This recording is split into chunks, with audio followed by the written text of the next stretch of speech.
السلام عليكم ورحمة الله وبركاته. نحمده ونصلي على رسوله الكريم. أما بعد فقد قال الله تعالى في القرآن الكريم والفرقان المجيد بعد أعوذ بالله من الشيطان الرجيم بسم الله الرحمن الرحيم وما أرسلناك إلا رحمة للعالمين صدق الله العظيم. رب اشرح لي صدري ويسر لي أمري واحلل عقدة من لساني يفقهوا قولي ربي يسر ولا تعسر وتمم بالخير وبك نستعين سبحانك لا علم لنا إلا ما علمتنا إنك أنت العليم الحكيم. எல்லா புகழும் புகழ்ச்சியும் ஏக வல்லோனாகிய அல்லாஹு ஜல்ல ஷானஹு வ தஆலா ஒருவனுக்கே உரித்தாகுக. கண்மணி நாயகம் முஹம்மது ரசூலுல்லாஹ் ஸல்லல்லாஹு அலைஹி வஸல்லம் அவர்களின் மீதும் அன்னாரது அடிச்சுவடுகளை அப்படியே பின்பற்றி நடந்த சத்திய சஹாபாக்கள், தாபியீன்கள், தபஉ தாபியீன்கள், ஹுஃபால்கள், ஷுஹதாக்கள், நல்லோர்கள், பெரியோர்கள் என இந்த உம்மத்தினர்களாகிய நம் அனைவரின் மீதும் எல்லாம் அல்ல அல்லாஹின் நல்லருள் என்றென்றும் நிறைவாக உண்டாவதாக. ஆமீன். சங்கைக்குரிய ரபியுல் அவ்வல் மாதத்தினுடைய முதல் ஜுமா இது.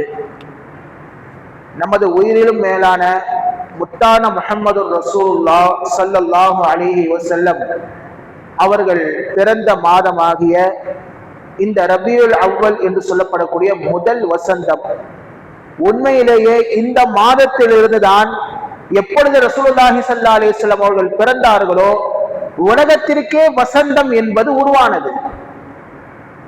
இன்றைக்கு நாம் ஜும்மாவில் பார்க்கவிருக்கக்கூடிய ஒரு சில முக்கியமான செய்திகள் என்னவென்றால், அண்ணலின் பிறப்பில் ஏற்பட்ட ஒரு சில அதிசயங்களும், அது மாத்திரமல்லாமல் அவர்கள் பிறந்த அந்த நாளான ரபியுல் அவ்வல் அந்த நாளினுடைய திங்கட்கிழமை நாள் எப்படிப்பட்டது என்பதை பற்றியும், அவர்களுடைய தந்தையை பற்றி ஒரு சில குறிப்புகளையும் நாம் இன்றைய ஜும்மா உரையில் நாம் காணவிருக்கிறோம்.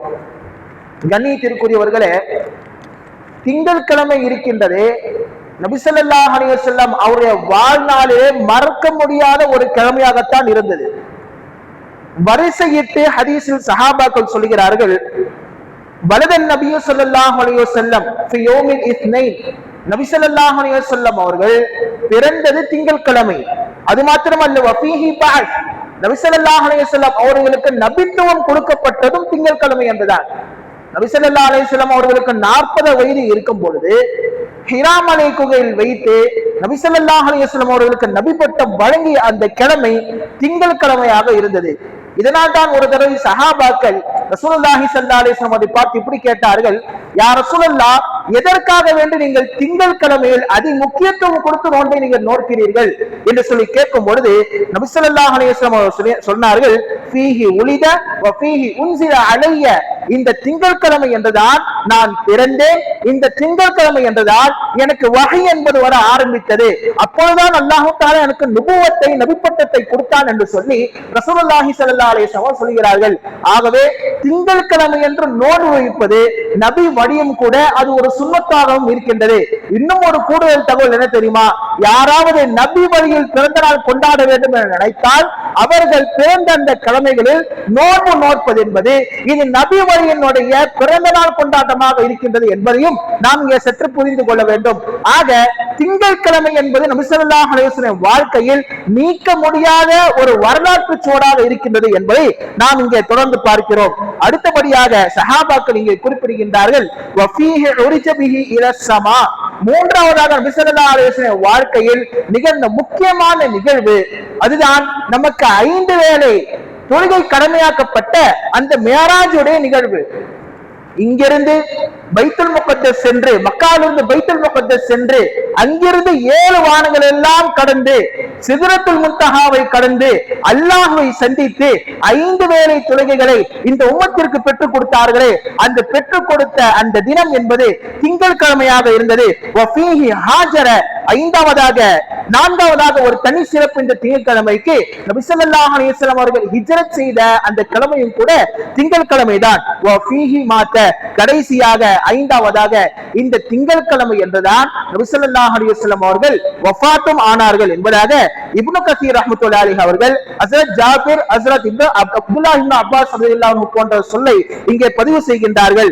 ஆக திங்கட்கிழமை இருக்கின்றதே ஒரு வரலாற்று சிறப்பு மிக்க கிழமையாக, அதிலும் குறிப்பாக நமது ரசூலுல்லாஹி ஸல்லல்லாஹு அலைஹி வஸல்லம் அவர்கள் பிறந்த காரணத்தினால் அந்த திங்கட்கிழமைக்கு அதிகமான சிறப்புகள் இங்கே இருக்கின்றன. அது மாத்திரமல்ல, நபி அவர்கள் சொல்லியிருக்கின்றார்கள், துஅருல் அமால் யௌமுல் இஸ்னைனி வல் ஹமீஸ், 2 நாட்களில் நமது அமல்கள் எல்லாம் அல்லாஹ்விடத்தில் சமர்ப்பிக்கப்படும். அதில் முதலாவது திங்கட்கிழமை, 2வது வியாழக்கிழமை. இப்படி திங்களும் வியாழனும் அல்லாஹ்விடத்தில் அமல்களை சமர்ப்பிக்கப்படும் பொழுது நான் நோன்பாளியாக இருப்பதற்கு நான் பிரியப்படுகிறேன் என்று சொல்லி ரசூலுல்லாஹி ஸல்லல்லாஹு அலைஹி வஸல்லம் சொல்லக்கூடிய ஹதீஸ் திர்மிதி ஷெரீஃபில் இங்கே பதிவு செய்யப்பட்டுள்ளது. ஆக நபி அவர்கள் அந்த பிறந்த கிழமையும் கூட பலவிதமான சிறப்புகளை உள்ளடக்கி இருக்கின்றது என்பதை நாம் இங்கே புரிந்து கொள்ள வேண்டும். கணியத்திற்குரியவர்களே, நபியின் பிறப்பு இருக்கின்றது, அது பலவிதமான தீய சக்திகளுக்கு ஒரு பேரடியாக இருந்தது. எப்படிப்பட்ட பேரடி என்று சொன்னால், ஷைத்தான் இருக்கிறானே 4 சந்தர்ப்பங்களில் ஒப்பாரி விட்டு அழுதானாம். அழுவது வேறு, ஒப்பாரி வைப்பது என்பது வேறு. ஒப்பாரி வைப்பது என்று சொன்னால் புலம்பிக் கொண்டே இருப்பது, அழுதும் கொள்வது, புலம்பிக் கொண்டும் இருப்பது. இப்படி ஷைத்தான் 4 விதமான கட்டங்களில் அவன் ஒப்பாரி வைத்திருக்கின்றான். அதில் முதலாவதாக ஹதீஸில் வருகிறது, அவன் எப்பொழுது அல்லாஹ்வினால் சபிக்கப்பட்டானோ அவன் அப்பொழுது ஒப்பாரி வைத்து அழுதான். 2வதாக வஹீனா உஹ்பித, எப்பொழுது வானத்திலிருந்து சொர்க்கத்திலிருந்து நீ கீழே இறங்கு என்று சொல்லி அல்லாஹ் தஆலா இப்லீஸிற்கு சொன்னானோ அப்பொழுது அவன் ஒப்பாரி வைத்து அழுதான். 3வதாக வஹீனா வலத நபி ஸல்லல்லாஹு அலைஹி வஸல்லம், எப்பொழுது ரசூலுல்லாஹி ஸல்லல்லாஹு அலைஹி வஸல்லம் அவர்கள் இவ்வுலகில் பிறந்தார்களோ அப்பொழுது அவன் ஒப்பாரியிட்டு வைத்து அவன் அழுதான். 4வதாக சொல்கிறார்கள் வஹீனா உன்சிலத்தில் ஃபாத்திஹத்தில் கிதாப், எப்பொழுது அல்லாஹ் தஆலா இந்த உம்மத்திற்கு ஸ்பெஷலாக சூரத்துல் ஃபாத்திஹாவை, அல்ஹம்து சூராவை இறக்கினானோ அப்பொழுது ஷைத்தான் ஒப்பாரி வைத்து அழுதான் என்று சொல்லி இங்கே ரசூலுல்லாஹி ஸல்லல்லாஹு அலைஹி வஸல்லம் அவர்கள் சொல்லி காட்டுகின்றார்கள். அது மட்டுமல்ல, நமது நபி அவர்கள் பிறப்பிற்கு முன்னதாக எல்லா விதமான ஜின்களும் ஷைத்தான்களும் 7 வானங்கள் வரைக்கும் சென்று அங்கே நடக்கக்கூடிய ரகசியங்கள் எல்லாம் கேட்டு தங்களுடைய ஜோசியக்காரரிடத்திலும் குறிக்காரத்திலும் வந்து சொல்லும். ஆனால் எப்பொழுது நபி ஸல்லல்லாஹு அலைஹி வஸல்லம் அவர்கள் பிறந்து விட்டார்களோ அவர்களுக்கு முதல் வானத்திற்கு மேலாக செல்வதற்கு ஒரு தடை என்பது ஏற்பட்டு விட்டது. அப்படியும் மீறி சென்றால் தீப்பந்தங்கள் அந்த ஷைத்தான்கள் மீது எரியப்படும் என்று சொல்லி அல்லாஹ் தஆலாவே திருக்குர்ஆனில் சூரத்துல் முல்கில் சொல்கிறான், வஜஅல்நாஹா ருஜுமன் லிஷயாத்தீன், நாம் ஷைத்தான்களுக்கு நட்சத்திரங்களை எல்லாம் ஒரு தீப்பந்தங்களாக ஆக்கி வைத்திருக்கிறோம். அது மேலே வந்து ரகசியங்களை ஒட்டு கேட்கும் பொழுதெல்லாம் அப்பொழுது அந்த தீப்பந்தங்கள் அவரை நோக்கி எரியப்படும் என்று சொல்லி அல்லாஹ் தஆலா திருக்குர்ஆனில் சொல்கிறார். ஆக இதுவும் நபி ஸல்லல்லாஹு அலைஹி வஸல்லம் அவருடைய பிறப்பால் ஏற்பட்ட ஒரு பேரதிசயமாக இருக்கின்றது. ஷைத்தான்களால் வானில் சென்று மலக்குமார்கள் பேசக்கூடிய விஷயங்கள் எல்லாம் ரகசியங்கள் எல்லாம் கேட்க முடியாது என்று சொல்லி இங்கே ஒரு தனி சிறப்பு மிக இருக்கிறது. கணியத்திற்குரியவர்களே, நமது நபி ஸல்லல்லாஹு அலைஹி வஸல்லம் அவருடைய தந்தை பெயர் அப்துல்லா. இவர்கள் மிகவும் சிறப்பிற்குரியவர்கள், மிகவும் அமைதியானவர்கள். இன்னும் சொல்ல போனால் நபியை பெற்றெடுப்பதற்கு ஒரு தகுதி வாய்ந்த ஒரு மனிதர் என்று சொன்னால் அது நாம் அப்துல்லா என்பதாக நாம் சொல்லலாம். அப்துல் முத்தலிபிற்கு 10 பிள்ளைகள். அந்த 10 பிள்ளைகளில் அப்துல் முத்தலிபிற்கு பிடித்த ஒரு மகன் யாருன்னு சொன்னால் அப்துல்லா அவர்கள் தான். நமது நபி ஸல்லல்லாஹு அலைஹி வஸல்லம் அவர் தந்தையை மிகவும் பிடிக்கும் அப்துல் முத்தலிப் அவர்களுக்கு. அப்துல் முத்தலிப் இந்த நேரத்தில் ஒரு நேர்ச்சை வைக்கிறாங்க. என்ன நேர்ச்சை வைக்கிறார்கள்? யா அல்லாஹ், எனக்கு 10 மகன்கள் பிறந்தால் 10 மகன்கள் பிறந்தால் அதில் ஒருவரை உனக்காக வேண்டி என்ன செய்கிறேன், நான் உனக்கு அறுத்து பலியிடுகிறேன், அதில் ஒருவரை நான் உனக்காக குர்பானி கொடுக்கிறேன் என்று சொல்லி என்ன செய்கிறார், நேர்ச்சை செய்கிறார் அப்துல் முத்தலிப் அவர்கள். அப்ப இவர்கள் எல்லாம் வாலிப வயதை எட்டிய பின்னால் கனவில் அவர்களுக்கு நினைவூட்டப்படுகிறது, அப்துல் முத்தலிபே, உனது நேர்ச்சையை நீங்கள் பூர்த்தி செய்யுங்கள் என்று சொல்லி நினைவூட்டப்பட்டவுடன் அனைத்து ஆண் மக்களையும் ஒன்று கூட்டுகிறார்கள் அப்துல் முத்தலிப் அவர்கள்.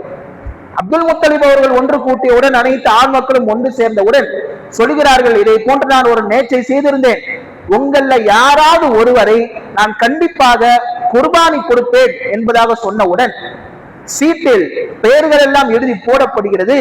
போடப்பட்டால் 10 மகன்களில் ஒருவருடைய பெயர் வருகிறது. அவர்கள் தான் நமது ரசூலுல்லாஹி ஸல்லல்லாஹு அலைஹி வஸல்லம் தந்தை அப்துல்லாஹுடைய பெயர் வருகிறது. இப்ப அப்துல்லாஹுடைய பெயர் வந்தோனே எல்லாருக்கும் ஒரு ஆச்சரியம்.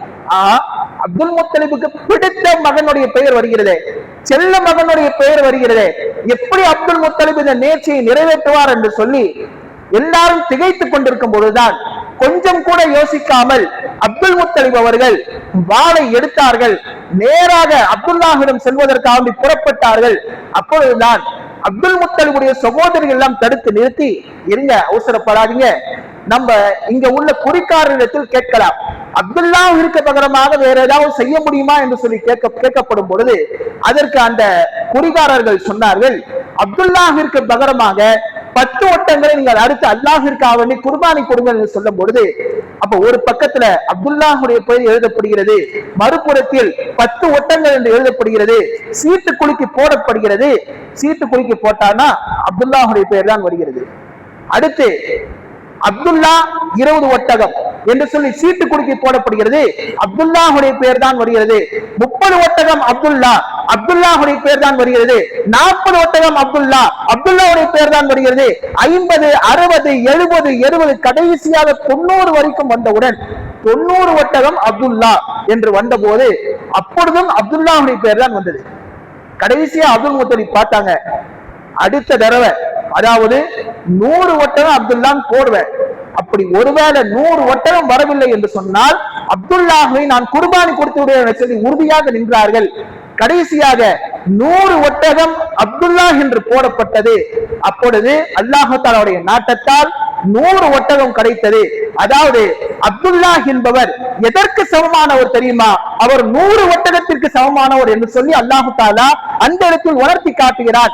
காரணம், ஒரு இந்த உலகத்தையே ஆளக்கூடிய சய்யிதுல் அன்பியாவாக இருக்கக்கூடிய ரசூலுல்லாஹி ஸல்லல்லாஹு அலைஹி வஸல்லம் அவர்கள் பிறக்கப் போகிறார்கள். இந்த தந்தையின் மூலமாகத்தான் பிறக்கப் போகிறார்கள். ஆக அவருடைய மதிப்பு இவ்வுலகில் உள்ள அனைத்து முஸ்லிம்களும் இந்த உம்மத்து முழுவதும் புரிந்து கொள்ள வேண்டும் என்பதற்காக வேண்டி அல்லாஹ் தஆலா 100 ஒட்டகத்திற்கு சமமாக அப்துல்லாஹுடைய உயிரை ஆக்கினான். ஆக சஃபா மர்வா மலையின் மீது நின்று அப்துல்லாஹ் அவர்கள் 100 ஒட்டகைகளை அல்லாஹ்விற்காக குர்பானி கொடுத்தார்கள் என்று சொல்லி வரலாறுகளில் இங்கே பதிவாகி இருக்கின்றது. ஆக இப்படித்தான் ரசூலுல்லாஹி ஸல்லல்லாஹு அலைஹி வஸல்லம் தந்தையை அல்லாஹ் தஆலா காப்பாற்றினார். இதனால் தான் ரசூலுல்லாஹி ஸல்லல்லாஹு அலைஹி வஸல்லம் அவர்கள் இப்படி சொல்வார்கள், வ அன இப்னு ذو ذبيحتين, நான் 2 ரஹீபத்தைன்களுடைய மகனாக நான் இருக்கின்றேன். ரஹீபத்தைன் என்று சொன்னால் அதாவது அல்லாஹ்விற்காக வேண்டி பலியாக்கப்பட்ட இருவர்கள். யார் யாரு? அதில் முதலாம் அவர்கள் ஹஜ்ரத் இஸ்மாயில் அலைஹிஸ்ஸலாம் அவர்கள்.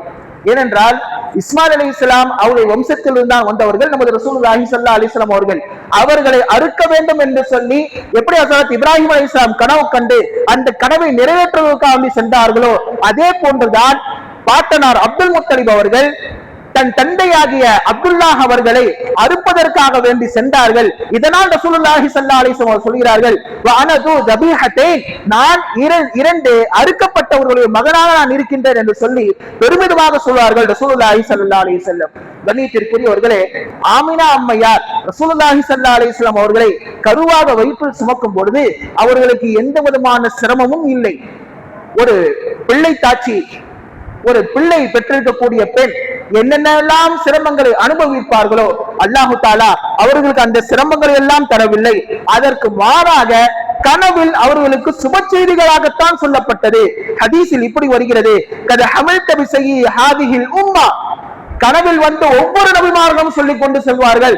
ஆதம்ல இருந்து ஹஜ்ரத் ஈசா அலைஹிஸ்ஸலாம் வரைக்கும் உள்ள அனைத்து நபிமார்களும் ஒவ்வொரு நபிமார்களும் கனவில் இப்படி சொல்லிக் கொண்டு செல்வார்கள், அம்மா அமீனா அம்மா அவர்களே, நீங்கள் இந்த உம்மத்தினுடைய தலைவரை நீங்கள் வயிற்றில் நீங்கள் சுமக்கிறீர்கள், பத்திரமாக நீங்கள் பார்த்துக் கொள்ளுங்கள். அது மாத்திரமல்ல, சும்ம சம்மீஹி முஹம்மதன், அவருக்கு நீங்கள் முஹம்மது என்று சொல்லி நீங்கள் பெயரை வையுங்கள்.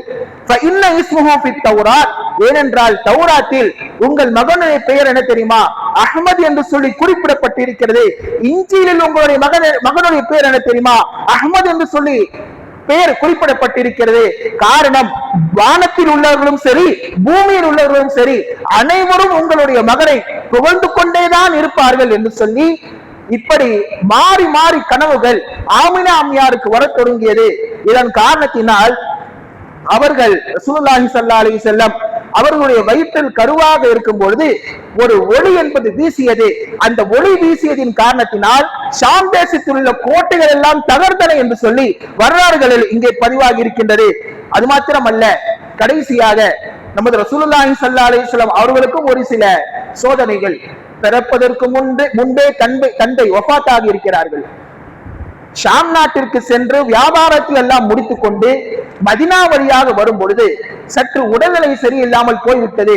உடல்நிலை சரியில்லாத காரணத்தினால் என்னுடைய மாமன்மார்கள் வீட்டில் நான் தங்கிவிட்டு வருகிறேன் என்று சொல்லி தன்னுடைய வியாபார குழுக்களிடம் சொல்லிவிட்டு என்ன செய்தார்கள், அப்துல்லா அவர்கள் மதீனாவில் தங்கிவிட்டார்கள். வியாபார குழு அப்படியே வந்து மக்காவுக்கு வந்து அப்துல் முத்தலிடம் தகவல் சொன்னாங்க. சொன்ன உடனே அப்துல் முத்தலிபுக்கு ரொம்ப மனசு வருத்தமாயிருச்சு.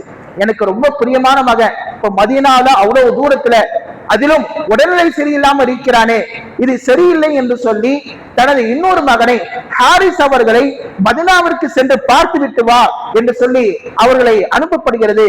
ஆனால் கடைசியில் பார்த்தால் அப்துல்லா அவர்கள் வஃபாத் ஆகி இருக்கிறார்கள். அவர்களுக்கு வஃபாத் ஆகும்போது வயது வெறும் 25 வயதுதான். அப்பொழுது 25 வயதாக இருக்கும் பொழுதுதான் நம்ம ரசூலுல்லாஹி ஸல்லல்லாஹு அலைஹி வஸல்லம் அவர்கள் ஆமினா அம்மையாருடைய வயிற்றில் ஒரு கருவாக ஒரு பிள்ளையாக அங்கே உருவானார்கள் என்பதை நாம் இங்கே பார்க்க முடியும். ஆக இப்படித்தான் நபி ஸல்லல்லாஹு அலைஹி வஸல்லம் அவர்கள் தந்தை இல்லாமல் இந்த பூமியில் பிறக்கும் பொழுது ஒரு எத்தீமாக ஒரு அனாதையாக பிறக்கின்றார்கள். அது மாத்திரமல்ல, அவர்கள் பிள்ளை பிறந்து வெளியே வரும்பொழுது எல்லா குழந்தைகளும் தீரிட்டு அழுகும். ஆனால் நமது ரசூலுல்லாஹி ஸல்லல்லாஹு அலைஹி வஸல்லம் அவர்கள் பிறக்கும் பொழுது அழுகாமல் தவழ்ந்தவர்களாக சஜிதா செய்த வண்ணமாக இந்த பூமியில் பிறந்தார்கள். பிறப்பது மாத்திரம் அல்லாமல் ஒரு கைப்பிடி மண்ணை எடுத்து வானில் உயர்த்தி வானத்தை பார்த்தார்கள் என்று சொல்லி ஹதீஸ்களில் இந்த வரலாறுகள் எல்லாம் இங்கே பதிவாகி இருக்கின்றது. ஆக நபி ஸல்லல்லாஹு அலைஹி வஸல்லம் பிறப்பு இருக்கின்றது மிகவும் பேரதிசயமாக இருந்தது. பெரும் பெரும் கோட்டைகள் எல்லாம் தகர்ந்து ஒடிந்தது. எந்த அளவிற்கு என்று சொன்னால், மக்காவில் இருக்கக்கூடிய ஒரு யூத அறிஞர் என்ன செய்கின்றார், அன்றைய இரவு வீட்டை விட்டு வெளியே வருகிறார். வெளியே வந்த பின்னால் குறைஷி கோத்திரத்தார்கள் கேட்கிறார், உங்கள யாருக்காவது குழந்தை பிறந்திருக்கான்னு கேட்கிறாரு.